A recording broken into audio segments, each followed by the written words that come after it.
బండ్ల కృష్ణమోహన్ రెడ్డి గారు, గౌరవ దేవరకాడ శాసనసభ్యులు కుమార్ రెడ్డి గారు, మసూడ్ గారు, మీడియా మిత్రులందరికీ, ఉన్నటువంటి నాయకులకు, కార్యకర్తలందరికీ నమస్కరిస్తూ, ఏమీ లేదు, పేపర్లలో రకరకాల వార్తలు వస్తుండటంతో ఏంటిది అని తెలుసుకోవడానికి రావడం జరిగింది. జ్వరం వచ్చినట్టు కూడా చెప్పడం జరిగింది, జ్వరంతో పరామర్శ జరిగింది. ఏంటిదంటే అసెంబ్లీలో కారిడార్లో పాత సంబంధాలు కాబట్టి టీఆర్ఎస్ కలిసినప్పుడు మామూలుగా పలకరించుకోవడం, పరామర్శించుకోవడం అనేది లక్షణం, అంతే తప్ప ఏమీ లేదు. ఇవన్నీ కూడా ఊహాగానాలు, తప్పుడు ప్రచారం తప్ప అవన్నీ అటువంటి ఏమీ లేదని కూడా స్పష్టంగా చెప్పడం జరిగింది. అంత తప్ప వేరే లేదు. సో రావడం జరిగింది, కలవడం జరిగింది, మంచిగా టిఫిన్ పెట్టిండ్రు. తర్వాత ఇంకో ప్రధాన ఇష్యూ ఏంటంటే ఈ సాగునీటికి సంబంధించి, గద్వాల నియోజకవర్గానికి సంబంధించి సాగునీటికి సంబంధించి ఈ రేలంపాడు రిజర్వాయర్ అవుతుందో వాస్తవంగా 4 TMCల కెపాసిటీ తోటి దాన్ని నిర్మాణం చేయడం. సరే, రకరకాల కారణాలు ఏం జరుగుతుందో దాని అంటే కంప్లీట్ గా లీకేజ్ రావడం, సిపిఐ రావడం, దాని మూలంగా 2 TMCల కంటే అసలు నింపే పరిస్థితి లేదు. ఇప్పుడు మొత్తం కంప్లీట్ చాలా చోట్ల విపరీతంగా డ్యామేజ్ అయ్యి అది మొత్తం లీకేజ్ అవుతా ఉంది. అసలు అది ఏమైనా జరిగింది ప్రజల కోసం, ఏది అడిగినా ఎవరు అడిగినా ఏదైనా ప్రజల కోసం పడతారు కదా, సొంతం కోసం స్వార్థం కోసం కాదు కదా.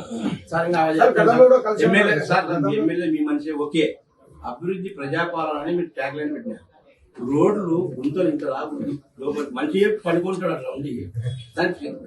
ఎమ్మెల్యే ఇచ్చిన అప్లికేషన్స్ అన్ని పక్కకు సార్ ఎమ్మెల్యే గారు ఇచ్చిన అప్లికేషన్స్ అన్ని సీఎం గారు అనుకోండి, మంత్రి గారు అనుకోండి, ఎవరు పట్టించుకోవడం లేదు అని అంటున్నారు సార్. అందుకే విడిచిపెట్టినారు. విమర్శలు శాసనసభని కూడా వ్యక్తిగతంగా వాడుకుంటున్నారు.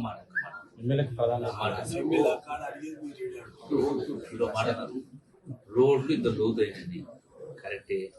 రాష్ట్ర ఖజానా కూడా అంతకంటే ఎక్కువ లోతైంది. అంటే రోజు శవాలు పడుతున్నాయి సార్, రైతులే చనిపోతున్నారు. నేనేమంటున్నా, నేను స్పష్టంగా చెప్తున్నా, ఏమి విడిచిపెడతారు? మీరంటే కార్లు ఉన్నాయి, పోతారు, పేదవాళ్ళు కింద పడిపోతున్నారు. 3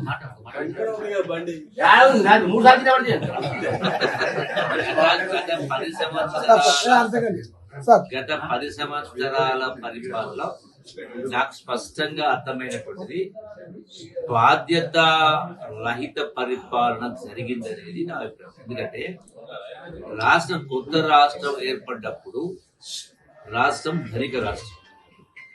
ఆనాడు సోనియా గాంధీ గారు పెద్ద మనసుతోటి తెలంగాణ రాష్ట్రం ఇచ్చిన కారణం పైన అప్పుడప్పుడు తెలుసు తెలుగు జరగవచ్చు. సో అది అంశం కాదు. ప్రాధాన్యత ఇవ్వడం లేదు ఎమ్మెల్యేకు కాంగ్రెస్ పార్టీ, అందుకే పార్టీలో రిటర్న్ టర్న్ అవుతున్నాడు. పక్కనే ఉంటారు కదా, మీరు ఇస్తున్నారు కానీ ముఖ్యమంత్రి గారు ఇవ్వడం లేదు అంటున్నారు. అవన్నీ పొరపాటు ఏమీ లేదు, ఎటువంటి గ్యాప్ అనేది లేదు. అందరం కలిసే ఉన్నాం, మాతో పాటే ఉన్నాం. ఇప్పుడు మాతో పాటే నా కారణే వస్తున్నారు, కానీ అందుకంటే ఇంకా కాంగ్రెస్ కంటే కప్పలేదని అంటున్నారు ఎమ్మెల్యే గారు. కాంగ్రెస్ కంటే కప్పుకోలేదు అంటున్నారు వాళ్ళు ఊహించుకుంటే ఎమ్మెల్యే గారే చెప్పారు. అంటే సార్ ఇప్పుడు మీతో పాటు వస్తున్నారు కదా సార్, సార్ ఇక్కడ వర్గపోరు కూడా ఉంది, వర్గపోరు ఉంది. ఎమ్మెల్యే కన్నా ఓడిపోయిన వాళ్ళకే ప్రాధాన్యత ఇస్తున్నారని చాలా టాక్ సార్. అందుకే నేను పార్టీ నుండి మారుతున్నారు. ప్రాధాన్యత వ్యవహారం అనేది పార్టీలో ఉందో అందరు ఉంటారు, పార్టీలో ఉండదు ఎవరు అంటారా?